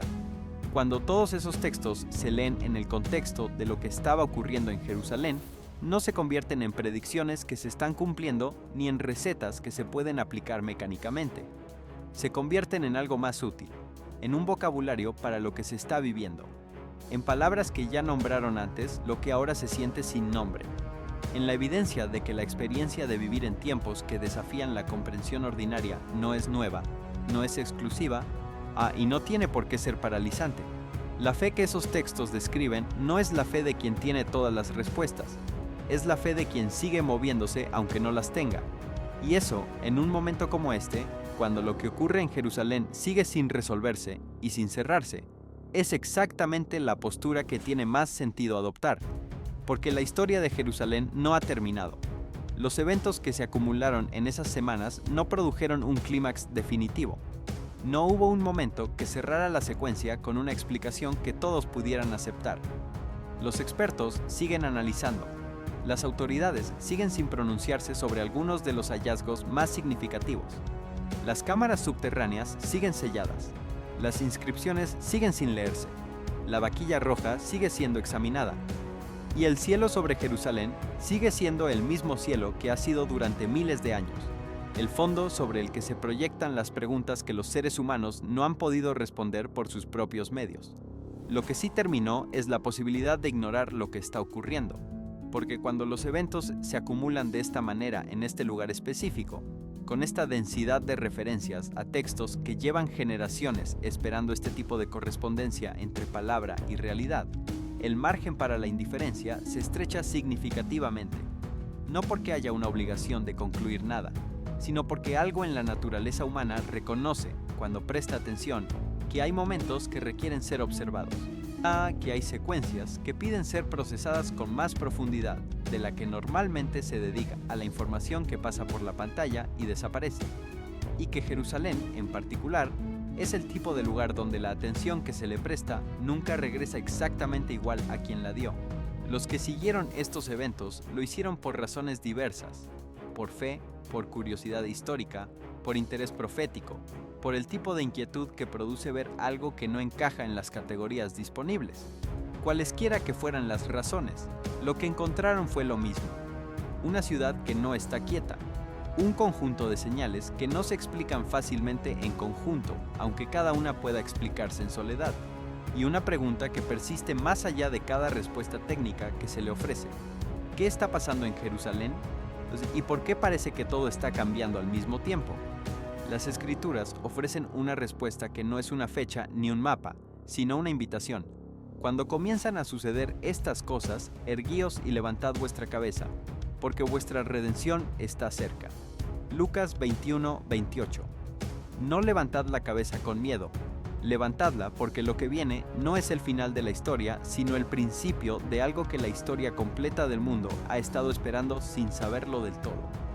Si eso resuena con algo en quien está leyendo o escuchando esto, es porque hay algo dentro del ser humano que, aunque no siempre sepa nombrarlo, reconoce cuando está cerca de algo importante. Algo que no puede ser reducido a datos ni desarmado por el análisis. Algo que pide simplemente que se le preste atención. La intensidad de lo que estaba ocurriendo en Jerusalén no se medía solo por los eventos singulares, sino por la velocidad con que se estaban sucediendo. En otras circunstancias históricas, un evento de la magnitud del hallazgo bajo el Monte de los Olivos habría consumido meses de análisis exclusivo, antes de que cualquier otro evento viniera a competir por la atención. Aquí, ese hallazgo era apenas uno más en una lista que seguía extendiéndose, y esa velocidad, esa compresión de lo extraordinario en una sola ventana temporal, era en sí misma parte del fenómeno, porque los eventos no se explican solo por su contenido individual, sino por su relación temporal entre sí. Cuando algo que normalmente tomaría años en suceder ocurre junto con una docena de otras cosas que normalmente también tomarían años, pues el conjunto produce una experiencia que ninguno de sus componentes podría producir por separado. Los residentes de Jerusalén que vivían dentro de ese tejido de eventos lo describían de maneras que reflejaban esa saturación. Algunos decían que la ciudad se sentía diferente, que había una densidad en el aire que no era solo meteorológica. Otros hablaban de conversaciones que normalmente no habrían tenido, sobre fe, sobre profecía, sobre el significado de lo que les rodeaba. Los comercios abrían, los mercados funcionaban, los niños iban a la escuela. La rutina diaria continuaba porque la vida no se detiene aunque el cielo produzca señales. Pero debajo de esa superficie de normalidad, circulaba algo que muchos reconocían aunque pocos pudieran describirlo con precisión: la sensación de que el tiempo se había vuelto más denso, de que cada día contenía más peso del habitual, de que algo que llevaba mucho tiempo acumulándose estaba llegando a un punto donde ya no podría seguir siendo invisible. Las comunidades religiosas dentro de la ciudad reaccionaron de maneras diferentes. Algunos grupos aumentaron sus horas de oración, convencidos de que lo que estaba ocurriendo requería una respuesta espiritual antes que una interpretación intelectual. Otros llamaron a la cautela, advirtiendo contra la tentación de ver señales en todo y de construir narrativas que el entusiasmo podría deformar. Ambas posturas reflejaban una seriedad que estaba ausente del tono ordinario del debate público, porque en Jerusalén la discusión sobre el significado de los eventos nunca es puramente académica. Siempre tiene consecuencias prácticas, políticas, espirituales, afecta decisiones, que forma interpretaciones que se traducen en acciones. La ciudad es demasiado pequeña y demasiado cargada para que nada en ella sea simplemente abstracto. Los turistas y peregrinos que llegaron durante ese periodo se encontraron con una ciudad que no era exactamente la que habían imaginado desde sus países de origen. Habían venido a caminar por el mismo suelo que habían leído en sus Biblias, a tocar las mismas piedras que llevan 2000 años sosteniendo el peso de la fe de millones. Lo que encontraron era todo eso y algo más. Una ciudad que estaba ocurriendo en tiempo real, que no era solo el depósito de una historia pasada, sino el escenario activo de algo presente. Algunos describieron la experiencia como intensificada más allá de lo que esperaban. Otros dijeron que había algo en el ambiente que los hacía orar de maneras más profundas de lo que habían orado nunca. La ciudad produjo en ellos lo que siempre produce, pero amplificado, como si el volumen de lo sagrado hubiera subido varios puntos sin que nadie lo hubiera ajustado deliberadamente. Desde el punto de vista geopolítico, Jerusalén seguía siendo el centro de tensiones que no habían cesado en décadas. Las negociaciones que seguían sin resolverse, los derechos sobre el acceso a los lugares sagrados que seguían siendo disputados, los movimientos políticos y religiosos que seguían empujando en direcciones incompatibles. Nada de eso se había resuelto.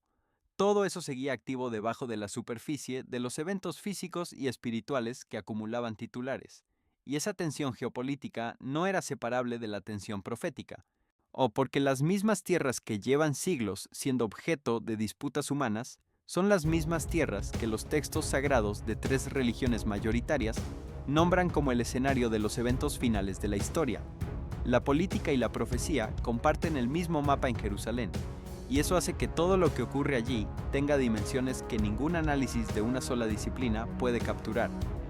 Los cambios en la vida diaria que los residentes describían no eran dramáticos. No había colapso visible, no había señales de emergencia en cada esquina. Lo que había era esa cualidad más difícil de documentar, pero más fácil de sentir.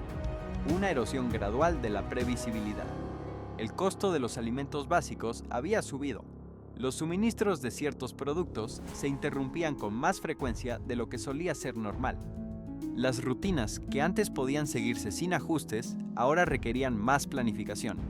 No era catástrofe, era desgaste. Era el tipo de presión que no produce crisis visibles, sino que va reduciendo silenciosamente el margen disponible para lo inesperado. Y en una ciudad donde lo inesperado parecía estar llegando con más frecuencia que nunca, ese margen reducido tenía un significado adicional. Hacía a la gente más atenta, más propensa a detenerse ante lo que normalmente habría dejado pasar, más dispuesta a considerar que los eventos que la rodeaban no eran ruido de fondo, sino información. Esa disposición a considerar, a detenerse, a hacer las preguntas que la velocidad ordinaria de la vida moderna normalmente descarta, era quizás el efecto más importante de todo lo que estaba ocurriendo. O no el hallazgo de la cámara subterránea en sí mismo, sino lo que ese hallazgo producía en la mente de las personas. La apertura a la posibilidad de que hubiera dimensiones de la realidad que los instrumentos disponibles todavía no podían medir completamente. No el sonido de las piedras en sí mismo, sino lo que ese sonido provocaba en quienes lo escucharon. La pregunta de si hay algo en este lugar, en este momento, que está tratando de comunicar algo que el mundo necesita escuchar. No las figuras en las nubes en sí mismas, sino lo que esas figuras despertaban en quienes las vieron. El recuerdo de textos que llevan generaciones esperando corresponder con algo real. La fe no es ciega cuando está fundamentada. La duda no es sabia cuando es solo resistencia. El espacio que existe entre la certeza absoluta y el escepticismo absoluto es donde la mayoría de los seres humanos genuinamente honestos consigo mismos viven la mayor parte del tiempo.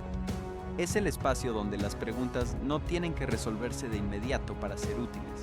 Es el espacio donde la observación atenta puede coexistir con la humildad de reconocer que no todo lo que ocurre puede ser explicado en el momento en que ocurre. Y Jerusalén, en esas semanas y en todas las semanas que la precedieron y que la seguirán, es el lugar en la tierra donde ese espacio se siente más necesario y más disponible que en ningún otro. Porque en Jerusalén la historia no es algo que se estudia en los libros, es algo que se pisa cada vez que se da un paso por sus calles. Es algo que se respira en el aire que lleva siglos cargando el peso de la oración, del duelo, de la esperanza, de la promesa. Y cuando esa ciudad empieza a producir señales que resisten la explicación ordinaria con una frecuencia inusual, no hay que ser creyente para sentir que algo está cambiando, solo hay que estar prestando atención.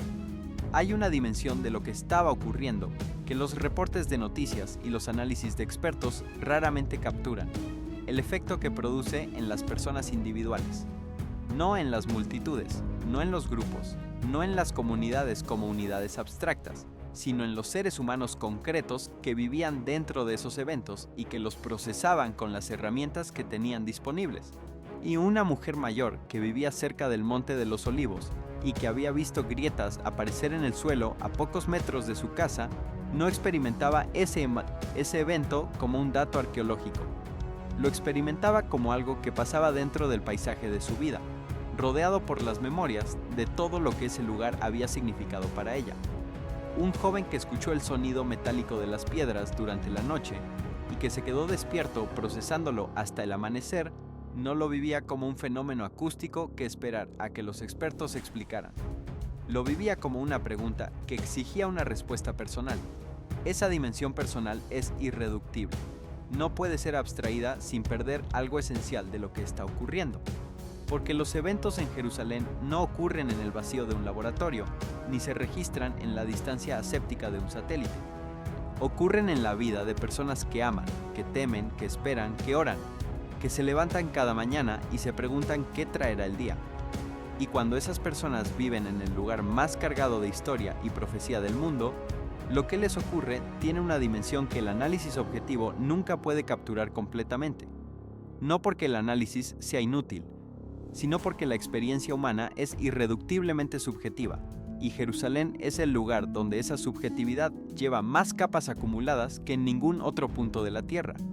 Los videos y reportes que circulaban en redes sociales durante ese periodo no eran solo documentos informativos, eran también actos de comunidad, personas que compartían lo que habían visto, que preguntaban si otros habían experimentado lo mismo, que buscaban no solo confirmación, sino compañía en la experiencia de procesar algo que superaba el marco individual. La comunidad global que se formaba alrededor de esos reportes era heterogénea, creyentes de distintas tradiciones, escépticos que seguían por curiosidad intelectual, personas que no sabían exactamente por qué sentían que debían seguir, pero que no podían dejar de hacerlo. Todos ellos formaban parte de algo más grande que sus perspectivas individuales. El proceso colectivo de tratar de entender qué estaba ocurriendo en el lugar donde siempre ha ocurrido lo más importante. La pregunta que quedaba al final de cada ciclo de noticias, de cada análisis, de cada conversación, era la misma que había estado al principio. ¿Qué significa esto? Y la honestidad intelectual requería reconocer que esa pregunta no tenía una respuesta disponible todavía, que las piezas estaban en el tablero, pero que la imagen completa aún no se había revelado, que los instrumentos con los que contamos, tanto los científicos como los espirituales, eran suficientes para detectar que algo estaba ocurriendo, pero no necesariamente suficientes para decir exactamente qué. Y eso, que podría parecer una insatisfacción, era en realidad una posición honesta, porque pretender tener la respuesta cuando no se tiene es más peligroso que admitir que la pregunta permanece abierta. Lo que sí podía decirse era esto, que Jerusalén, en ese periodo específico, había producido una concentración de eventos inusuales que resistía la catalogación como simple coincidencia, que esos eventos, tomados en conjunto, resonaban con textos que llevan siglos siendo leídos como mapas del tiempo que estaba por venir, que la resonancia no era prueba, pero tampoco era trivial, que el lugar donde ocurrían tenía un peso histórico y espiritual que ningún otro lugar del planeta puede replicar, y que ese conjunto de factores, la inusualidad de los eventos, la densidad de su acumulación, el lugar donde ocurrían y los textos que los nombraban de antemano, creaban algo que no podía simplemente archivarse y olvidarse. Creaba una obligación de atención, No la atención del pánico, ni la atención que busca señales para confirmar lo que ya cree de antemano. La atención que ve con claridad, que no distorsiona en ninguna dirección, que está dispuesta a no saber todavía y a seguir mirando. Esa es la atención que los momentos como este exigen.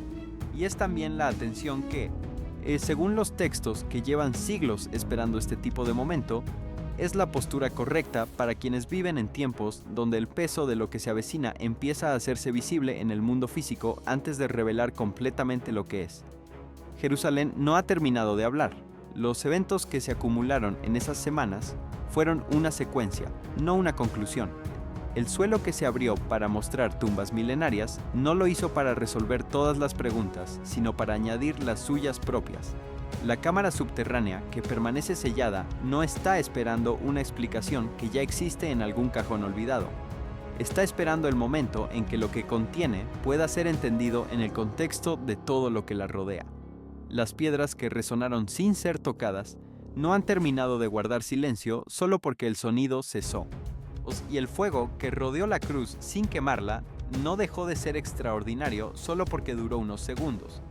Los que siguen prestando atención lo saben, y los que todavía no han comenzado a prestarla, quizás están más cerca de hacerlo de lo que creen, porque algunos momentos tienen la capacidad de generar su propia audiencia, y lo que está ocurriendo en Jerusalén es, indudablemente, uno de esos momentos.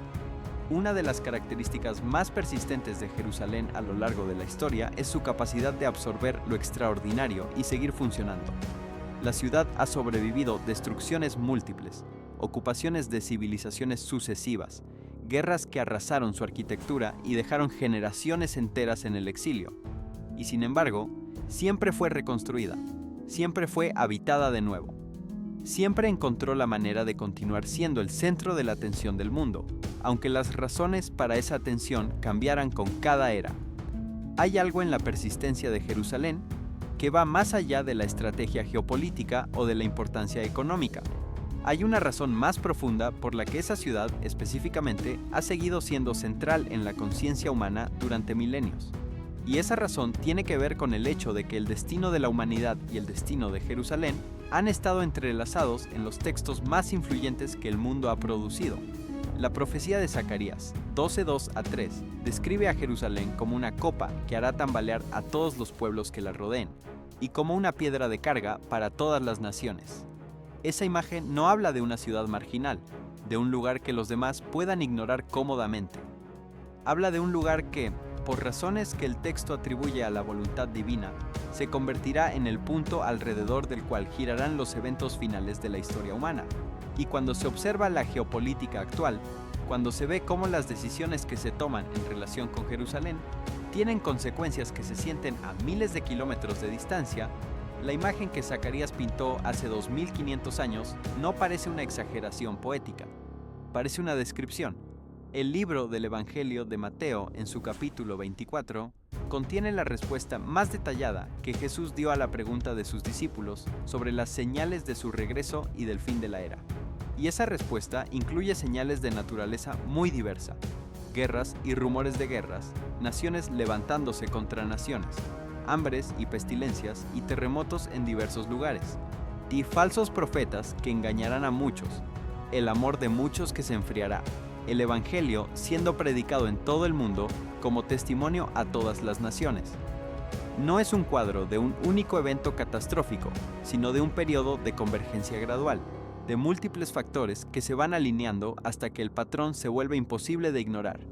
Y al final de esa descripción, Jesús dice: «Cuando viereis todas estas cosas, conoced que está cerca, a las puertas». No dice que esas cosas todavía están por venir. Dice que cuando se vean, será señal de que algo está llegando. El tiempo verbal importa, la observación activa importa, la atención a lo que está ocurriendo importa. Lo que hace que el periodo que Jerusalén atravesó en esas semanas sea significativo no es que cada evento sea individualmente irrefutable. Es que la acumulación de eventos inusuales en ese lugar específico, en esa ventana temporal específica, produce una correspondencia con la descripción de Mateo 24 que es difícil de reducir a casualidad estadística. No porque cada elemento sea único en la historia. El fuego, las plagas, los terremotos, Los sonidos extraños son fenómenos que han ocurrido antes, sino porque la concentración de tantos de ellos en el lugar exacto que las escrituras nombran como el escenario central de los eventos finales, en un periodo de tiempo tan comprimido, produce una resonancia que el análisis frío no puede eliminar completamente. Las tradiciones que interpretan estos textos difieren entre sí en los detalles. Los judíos que esperan al Mesías, los cristianos que esperan el regreso de Cristo, los musulmanes que esperan las señales del fin de los tiempos. Todos miran hacia Jerusalén como el lugar donde ese momento culminante de la historia humana se desarrollará. Esa convergencia de expectativas sobre el mismo punto geográfico no tiene paralelo en ningún otro lugar del mundo. Y cuando ese lugar empieza a producir eventos que resonan con esas expectativas, la respuesta no puede ser simplemente el análisis técnico de cada evento individual. Tiene que incluir también la pregunta de qué significa el conjunto, de qué está señalando la suma de las partes. Los académicos que estudian las tradiciones escatológicas, el estudio de los tiempos finales, señalan que las interpretaciones de estos textos han generado expectativas que no se cumplieron en múltiples puntos de la historia, de que cada generación que vivió en tiempos difíciles tendió a verse a sí misma como la generación final, que ese patrón de identificación debe ser tenido en cuenta antes de declarar que los eventos actuales son cualitativamente diferentes a los de cualquier periodo anterior. Es un punto válido. La humildad histórica es necesaria, pero también es válido observar que en ningún periodo anterior de la historia moderna han convergido en Jerusalén tantos factores al mismo tiempo. El retorno masivo del pueblo judío a su tierra ancestral, el Estado de Israel reconstituido, los preparativos activos para el tercer templo incluyendo la vaquilla roja, la atención global concentrada en esa ciudad, y una secuencia de eventos físicos inusuales que ocurren dentro de ese contexto. La combinación de todos esos factores simultáneos no tiene precedente conocido. Lo que queda al final de este recorrido por lo que ocurrió en Jerusalén es la misma invitación con la que las escrituras siempre cierran sus descripciones de los tiempos que se avecinan. No el miedo, sino la preparación. No el pánico, sino la expectativa consciente. No la parálisis, sino el movimiento hacia algo que vale la pena, hacia lo que moverse. Las escrituras no describen el final de la historia como una catástrofe sin sentido. Lo describen como el cumplimiento de una promesa que se ha estado desplegando desde antes de que la historia comenzara. Y lo describen como algo para lo cual la respuesta correcta es erguirse, levantar la cabeza y reconocer que la redención está cerca. Esa respuesta no depende de tener resueltas todas las preguntas que los eventos de Jerusalén plantean. No depende de poder explicar las piedras resonantes o las figuras en el cielo o las tumbas que emergieron del suelo. Depende solo de una cosa, de estar dispuesto a mirar, a procesar, a dejar que lo que se ve cambie la dirección de lo que se hace con el tiempo que queda. Ese es el tipo de atención que los momentos como este merecen. Y si algo en lo que está ocurriendo en Jerusalén ha producido esa atención en quien lo ha seguido, entonces algo en la secuencia ya ha cumplido su propósito más profundo, independientemente de las explicaciones que el tiempo eventualmente produzca o no produzca para cada evento individual. Gracias por acompañar este recorrido hasta el final. Si algo de lo que se compartió aquí resonó contigo, deja tu reflexión en los comentarios. Tu perspectiva podría ser exactamente lo que alguien más necesita leer hoy.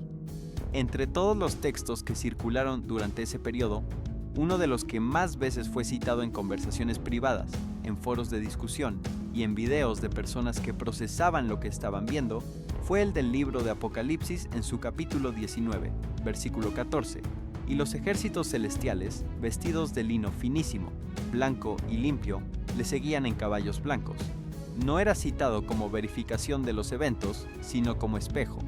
Las personas que habían visto las grabaciones de las formaciones nubosas sobre Jerusalén, con sus figuras aladas y su figura central dominante, reconocían en esas imágenes algo que el texto había descrito primero. Y esa experiencia de reconocimiento, de ver en el mundo físico algo que el texto había nombrado mucho antes de que ocurriera, es una de las experiencias más profundas que el ser humano puede tener en relación con lo sagrado. No prueba nada en el sentido científico, pero produce algo que la ciencia no puede producir: la sensación de que el tiempo tiene una estructura, de que los eventos no son aleatorios, de que hay algo que conecta el pasado con el presente de una manera que ninguna teoría del caos puede capturar completamente. La relación entre el tiempo y la profecía es uno de los temas más complejos de la teología bíblica. Los textos proféticos no funcionan como predicciones del tipo sí entonces que se pueden verificar mecánicamente.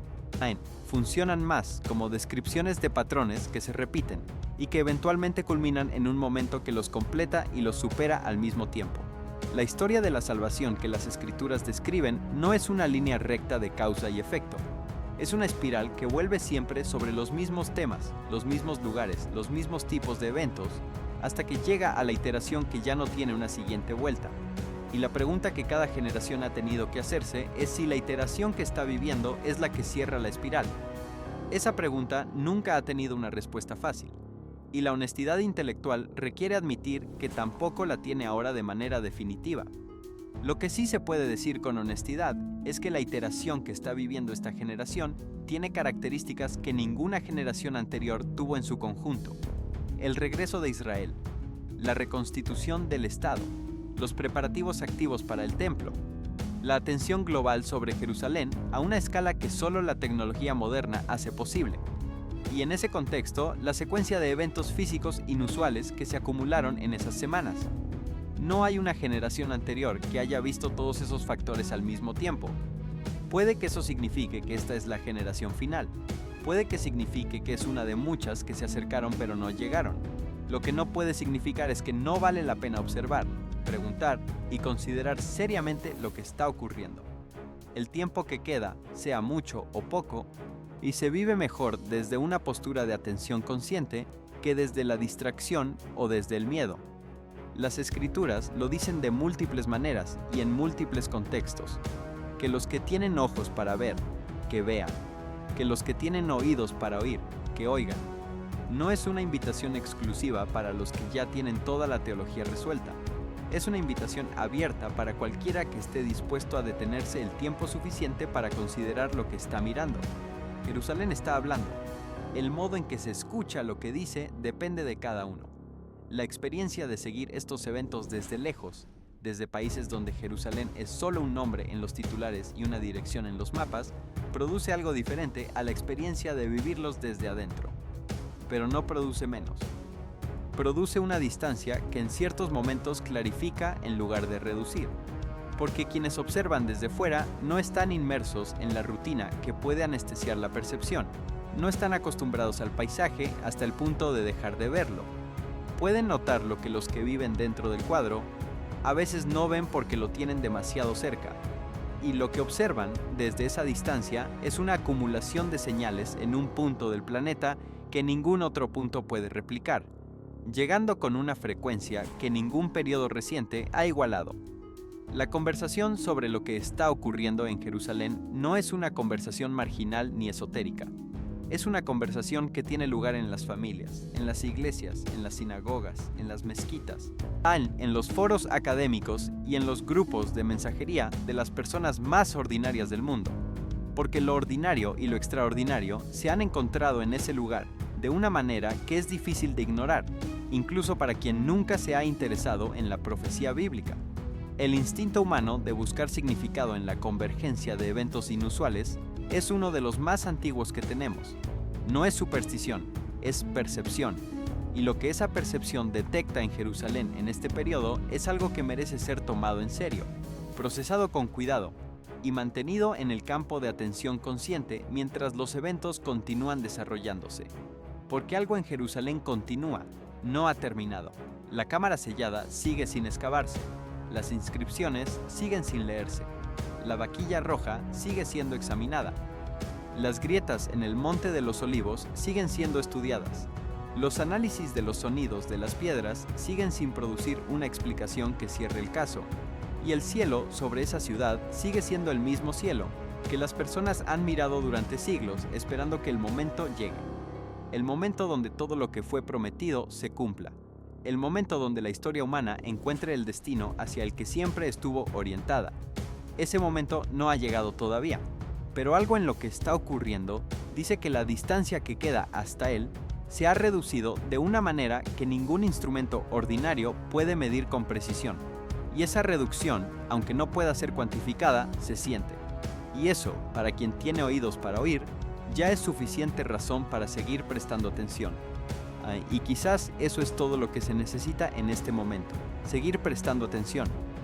No con la urgencia del miedo, sino con la claridad de quien sabe que los momentos importantes merecen ser observados con los ojos abiertos. Jerusalén seguirá siendo Jerusalén. Sus piedras seguirán cargando el peso de todo lo que ha ocurrido en ellas. Y lo que todavía está por ocurrir, cuando llegue, encontrará a quienes estuvieron mirando exactamente donde debían mirar. Si este contenido te ayudó a ver algo con más claridad, compártelo con alguien que también necesite verlo. La conversación que importa no termina aquí, acaba de comenzar.